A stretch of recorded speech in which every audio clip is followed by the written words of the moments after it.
Hi guys, today I'm sharing my laundry routine for my large family of 6. I'm going to share all of my best tips and hacks for staying on top of laundry and keeping overwhelm away. I am Ree from mummyof4.com. If you're new here, I'd love it if you would subscribe, hit the bell to be notified when I post new videos every Tuesday, Thursday and Sunday at 7 p.m. On my channel, I do lots of home organisation content, as well as speed cleaning, motivation to help you stay on top of your house.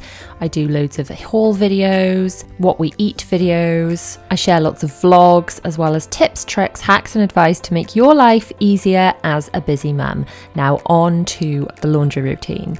I have a central laundry basket where all of my family are expected to put their dirty things. Now, it doesn't happen 100% of the time, but when they take off their clothes and discard them elsewhere in the house, I ask them to pick them up and put them in the dirty laundry basket. Yes, even the little one. And I've asked them to do this as young as possible. So this is something I've asked them to do quite independently with, some help and encouragement from when they were very little. Just old enough to walk, to be honest. So if you've got all the laundry gathered in one place, at least you're not having to hunt all over the house for it. It is only dry, dirty laundry that goes into this basket. Anything damp upstairs, I just ask them to pop into the bath, and I will tell you what I do with all that later. So stuff like towels and things are kept separately in case anything goes yucky while it is waiting to be washed. Now I have stacks of these baskets. I have a stack of them in the laundry room and a stack of them I keep inside my wardrobe upstairs, and I use these for carrying things around the house for tidying, but primarily for moving laundry. So whenever I'm about to go downstairs and I'm empty-handed, I empty the upstairs laundry basket of whatever's in it and carry it down so that it's ready to be sorted in my laundry room, which is downstairs, and it's ready there for whenever I have some time to put some laundry on. So I bring it down and then I pop it in this larger basket under this little table for when I've got a bit of time to sort through it all. Now, if you haven't seen my full laundry room tour where I explain exactly how I have everything set up, go and check that out after you've watched this video. As I mentioned, I have another stack of these baskets in the laundry room, and I use them to sort the washing into loads ready to go into the machine. I sort the laundry into at very least a lights load and a darks load, and occasionally there will be a brights load as well, depending on the laundry at the time. It's kind of a judgment call. I try and make sure that, especially if there's anything that is very likely to run, it's only with very dark things, but I do have a little trick for avoiding colour runs too. When I am concerned something might run, I use one of these reusable colour collectors.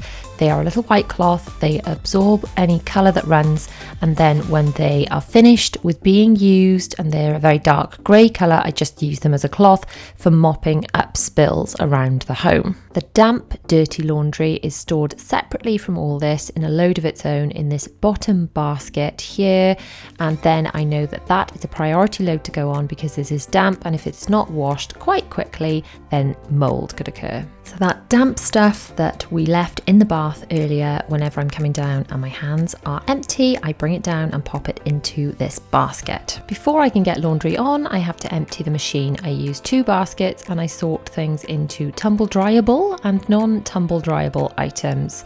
And then I'm able to get my next load on. I like to use a scoop of Unstoppables because it really is great for boosting the scent of the laundry, making it smell amazing. I don't always do this for things that can use fabric softener, but some things can't. I shall get into that in a second. Then I load up the machine with the pre-sorted load that I've already organised. That is my youngest Zara helping me. She likes helping. The younger you can get your children just involved with what you're doing and helping out around the house, the easier it will be for you and for them. It's teaching them valuable life skills.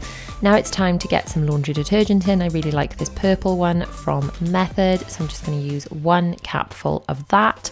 The load I'm putting in at the moment is not an absorbent load, so I can use fabric softener with that. So I'm using some of this Method pink fabric softener, but do not use fabric softener with anything that you want to remain absorbent, like towels. For things like that, I use this Dettol laundry cleanser because it cleans and really disinfects things like towels, cloths and things like that. There are a few different settings that I use on my machine depending on the load that I am actually washing. The first setting I use is a very cool quick wash. This is for very lightly soiled items, for things that just need a little bit of a freshen up, and I find that that helps to keep clothes newer for longer by not overwashing them, and it's on a nice cool wash. The second setting I use is this hour-long setting, and I either use this for as cool as possible for clothing, because I find washing things too hot does kind of age the clothing quite a lot, or for things that need a bit more kind of disinfecting, then that would go in on a 60. And then for things that really need a good disinfect, like towels, bedding, cloths, that kind of thing, I use this setting, which is referred to as baby, and that is a 60-degree setting. It has an extra rinse, so it really helps to get rid of any excess dirt or detergent, so it can be a really good cycle to choose if you've got a family member with sensitive skin, so you don't have any detergent lingering on the items. After I have put the washing into the washing machine to get a load on, my next job is to get the drying on in the tumble dryer before I hang up the stuff that doesn't go in the tumble dryer. Our tumble dryer is secured on top of the washing machine with this little device, which is fantastic. I will link it below. It's a special stacking device which includes this amazing pull-out shelf, which is so handy for when I'm loading the dryer. Now it's time to empty the dryer. Now in theory, I empty the washing directly into my sorting system, but in practice, I sometimes run out of time and I just empty it directly into this basket and I sort it a little later on when I have time. Before I load the dryer, I always make sure I empty the fluff filter, and then I pop all of the fluff into my dryer fluff bin, which avoids me having to go to the other room to put the fluff in the bin like I used to have to in the last house. Then I load up the dryer with all the tumble dryable bits. So this would be things like towels, bedding, pajamas, socks, pants, that kind of thing. I don't do any drying outside because I live in Wales and it is raining most of the time, so I will show you in a second what I do with the stuff that doesn't go in the tumble dryer. But before we do that, I just do have to mention how helpful that pull-out shelf is when it comes to loading the dryer. It has been a game changer. Now it's time to hang up the wet washing that does not go into the tumble dryer. So this is my airing cupboard, which is quite simply 2 rails fixed between a Calyx unit and the wall. So I've got 2 rails of hanging space and everything gets hung up on hangers in shape. There is a radiator inside this cupboard, or this cupboard that we made, my husband made, so that the heat stays in there and it warms and dries the clothes. As long as the clothes are kept apart and are hanging kind of separately from each other, then they dry quite nicely, and that's all hidden behind those sliding doors. We had a very similar system that I used for years and years in the last house, where we hung clothes on a rail in the airing cupboard, and I find things dry really nicely. It really helps to minimize ironing. So as long as everything, as you're hanging it up, it's really in shape, all the sleeves are pulled through, and it's kind of as neat and tidy as possible, and you take anything out as soon as it's dry, so the cupboard isn't overstuffed. So overstuffing the cupboard obviously is not going to allow the air to circulate. Everything's going to get musty and yucky, because I get that question a lot. Doesn't everything get a bit musty and yucky? Well, as long as there is enough air between the items, so therefore there's not too much stuff in the cupboard, it's fine. What I do is, before I fill up the airing cupboard again with new wet damp washing, then I check everything that's already in there, I see what's dry, and then I take that out first before I hang the new stuff up, and then there is plenty of space. I often tend to leave some hangers between each item so that they naturally are kept apart. I also use this Lenore crease releaser spray, and I spray that onto the clothing because I find that that helps the creases to fall out, which means less ironing.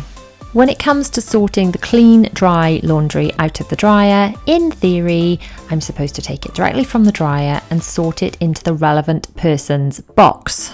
Each family member has a box that their laundry gets sorted into, or when that box is full, the contents of it is tipped into one of those baskets and given to them to take and put away themselves. In practice, as a busy mum, I'm often rushing, and as I'm emptying the dryer and I need to make space to refill the dryer, I don't always have time to sort every item directly into the boxes. So when that happens, the clean dry laundry gets dumped in a bigger basket, and I do what I'm doing now, which is sorting it all into the relevant boxes, and sometimes this is several loads worth that need sorting.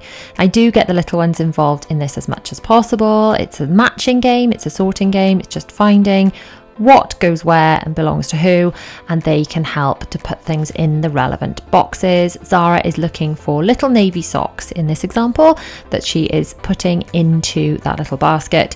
One tip I do find is if you've got things that are really difficult to pair up, like socks, you can kind of keep those separate. So my girls both wear navy socks to school. We've got a lot of little navy socks, but they're slightly different sizes and they're the kinds with the bows on them, and they can be a bit of a nightmare to match up. So what I do then is just keep those separately and just have a little basket of just navy socks, and then they're much easier to pair up when you've got them all together. Once all the laundry is sorted, the clean, dry stuff, both from the airing cupboard and the sorted boxes, is taken to the relevant room, and it's the responsibility of each individual family member to put it all away. So the older ones can do it totally independently.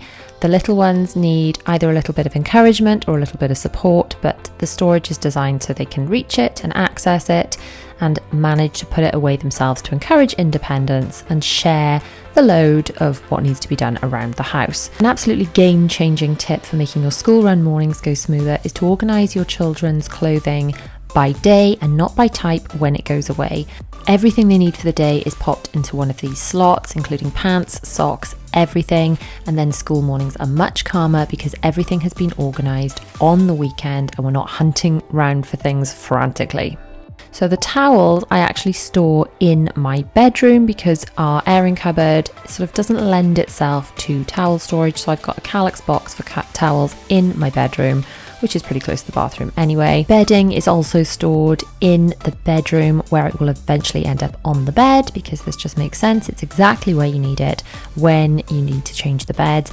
Also, if you do have middle of the night incidents with your children, you don't have to go hunting around the rest of the house or disturbing anyone else because everything you need is in the room where you need to change the bed. It's much, much easier that way. I also like to make sure that I store sets of bedding inside pillowcases because I know that keeps everything together if you've got multiple sets and you're not hunting around for the relevant pieces. And another top tip, before you put your bedding into the washing machine, make sure it is buttoned or pop it up so that you don't lose things inside the bedding like socks, pillowcases, all those things that you will find almost never until you go to put the bedding on the bed again, or even worse, perhaps you will just find the sock, it's like a lump inside the duvet cover when you're trying to sleep one day. So pop them up before they go in the machine to avoid this issue. I get asked a lot about ironing, and in truth I do everything I can to avoid ironing. I do not iron bedding at all, but I do spray it with crease releaser spray once it goes onto the bed, and that kind of smooths it out. I take things out of the dryer when it is still warm, and that means that a lot of the creases, as long as things are shaken out and folded then, are avoided, and all of the things hung up in shape in my airing cupboard and then sprayed with crease releaser spray. Most of that will not need any ironing at all. Occasional items will need ironing, and for that I will use my fold down ironing board and do those things one at a time.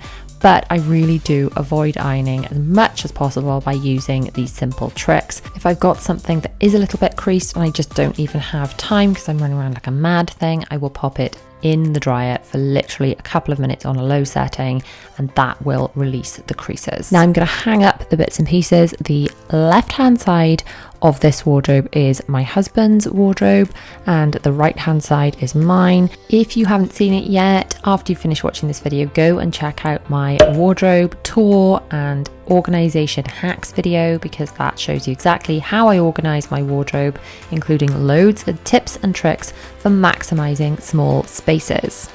So my main tip, if you just want to take one takeaway from this video, is to just get a load on every day. Do a little bit every day and it avoids the overwhelm. There's nothing worse than it building up and you just feeling like it's a totally overwhelming task to get back on top of things.